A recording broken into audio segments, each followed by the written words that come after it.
So here you can see I've fully blocked in with the light layer of tones, every shape in my artwork. Okay, next step, toning. Okay, so I want you to pick out the objects first to tone.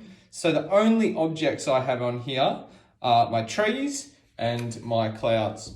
So all you need to do, we're only going to do one color toning at the moment.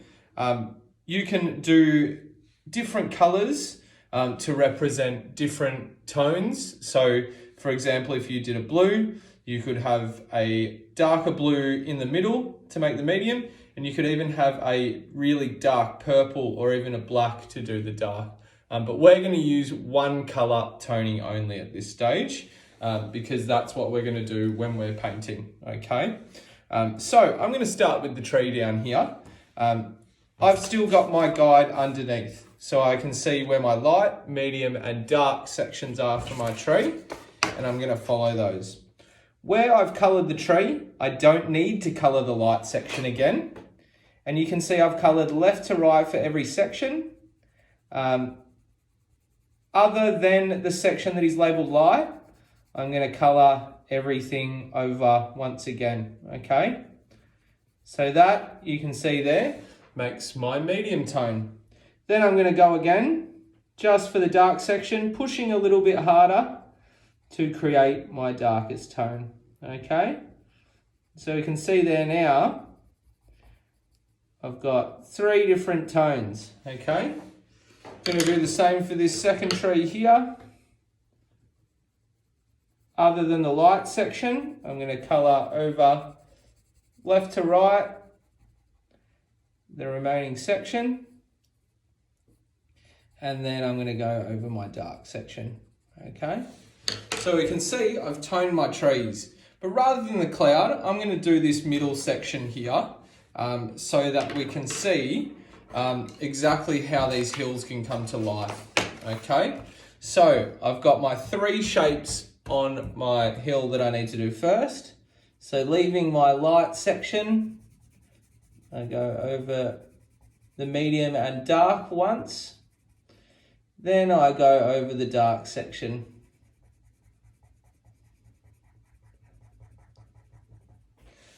So we have that one. I'm going to do this second section here. So this is a bigger space, it's going to take more time. So you can see making sure your edges are nicely coloured as well, not going all off into the other shapes. So I'm pushing just the same amount of weight I did on the bottom, but by doing a second layer, it's creating a darker tone, okay? So I've got my light and my medium here. And I'm going to go over again for my dark section. And when it comes to the dark, you can push a little harder, just so you get that nice differentiation between the light, the dark, and the medium tone, okay? So we've got that, and then I've got this last shape here, getting my medium. If you can't properly see your tone guide, just have a look underneath and use that as a reference.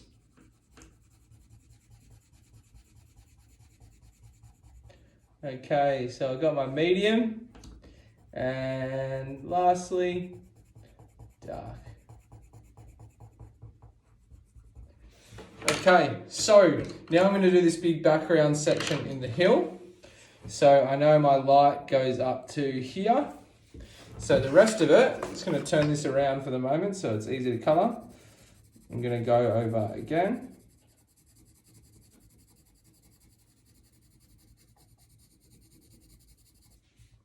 And my medium went to about there.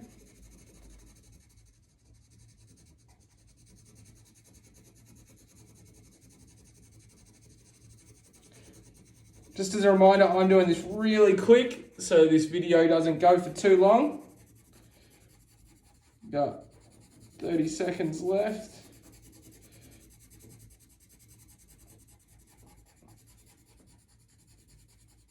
All right, now for my dark section, pushing a bit harder, but just going over the section that I've labelled as dark for my toning guide.